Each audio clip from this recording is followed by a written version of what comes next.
যাতায়াত মানেই নৌকা। এখন এটাই ভরসা ভূতনি থানা পুলিশের। কাজে আসছে না আর গাড়ি, নৌকাতে চেপেই এলাকায় টহলদারি চালিয়ে আইন শৃঙ্খলা রক্ষার কাজ করছেন পুলিশ কর্মীরা। কখনো আবার পুলিশ কর্মীরা এক বুক জল ভেঙে নিত্য প্রয়োজনীয় কাজ করছেন। এমনই ছবি ধরা পড়ল আমাদের ক্যামেরায় মালদা ভূতনি থানার। কারণ বন্যা পরিস্থিতির কারণে বর্তমানে গোটা ভূতনি এলাকা জলমগ্ন, সেই থানা চত্বরেও জল রয়েছে। তাই গাড়ির পরিবর্তে নৌকায় ভরসা পুলিশ কর্মীদের। ভূতনিতে বাঁধ ভেঙে তৈরি হয় বন্যা। এই পরিস্থিতিতে 3 সপ্তাহের বেশি ধরে প্রায় 2 লক্ষ বাসিন্দা জলবন্দী।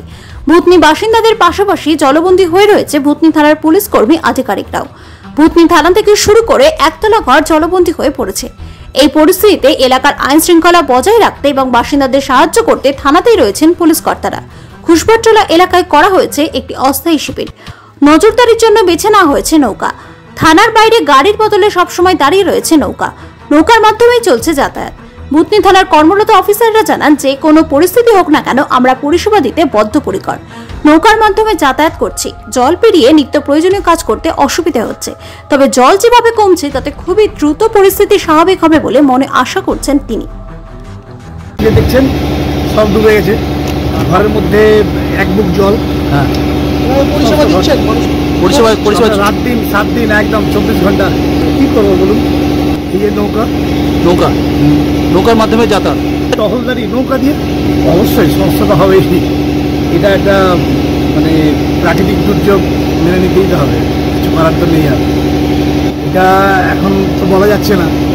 এই জন্য বলা যাচ্ছে না যে নদীতে জল কমছে। আমি একজনের কাছে খবর নিলাম, ও বলছে যে এইভাবে যদি জল কমতে থাকে তো আগামী 2-3 দিনের মধ্যে ওই মুখটা নাকি শুকিয়ে যাবে। আবার যে জায়গাটা প্রথম কেটেছিল কালোটুলার একটু এই দিকে, সেই জায়গাটা দিয়ে আবার জল বেরোচ্ছিল, রিভার্স বেরোচ্ছে, আবার নদীর দিকে যাচ্ছে আবার। হ্যাঁ, যদি মুখটা শুকিয়ে যায় আর এই জলটা যদি এইভাবে বেরোতে থাকে, এদিকে আবার কিছু রিভার লিফটার অনেকগুলো মেশিন দিয়েছে আর কি, সেগুলো দিয়ে যদি জল বাইরে ফেলার যদি ব্যবস্থা যদি করে, তাহলে আগামী 7 দিনের মধ্যে একটা ভালো একটা ফল আশা করছি।